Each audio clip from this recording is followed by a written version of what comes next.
আজিৰ প্ৰথম প্ৰশ্নটো হৈছে কোনটো বিদ্ৰোহক অসমৰ ইতিহাসৰ এটা গুৰুত্বপূৰ্ণ আৰ্থ-সামাজিক আৰু ৰাজনৈতিক পৰিঘটনা বুলি কোৱা হয় মহামৰীয়া বিদ্ৰোহক কোনজন আহোম স্বৰ্গদেউৰ দিনত মহামৰীয়া বিদ্ৰোহৰ সূচনা হৈছিল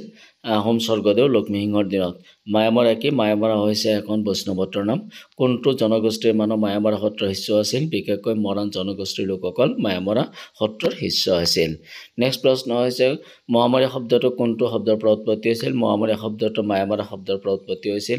মায়ামৰা সত্ৰ কোনটো সংহতিৰ অন্তৰ্ভুক্ত মায়ামৰা সত্ৰ কাল সংহতিৰ অন্তৰ্ভুক্ত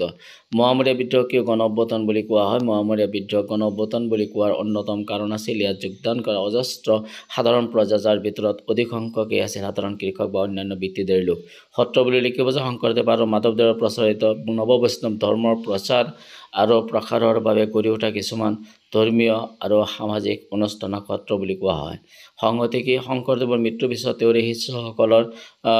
মাজত হোৱা মতভেদৰ পৰিণতি স্বৰূপে এই সত্ৰসমূহ চাৰিটা ভাগ বা সংহতিৰ সৃষ্টি হৈছিল অসমৰ ইতিহাসত আটাইতকৈ দীঘলীয়া বিদ্ৰোহ কোনটো মহামৰীয়া বিদ্ৰোহ কিমান চনৰ চলিছিল কিমান বছৰ চলিছিল মহামৰীয়া ৩৫ বছৰ চলিছিল মহামৰীয়া বিদ্ৰোহ কিমান চনৰ পৰা কিমান চনলৈ চলিছিল ১৭৬৯ চনৰ পৰা ১৮০৫ চনলৈ চলিছিল মহামৰীয়া বিদ্ৰোহৰ অন্ত পৰিছিল কোনজন আহোম স্বৰ্গদেউৰ দিনত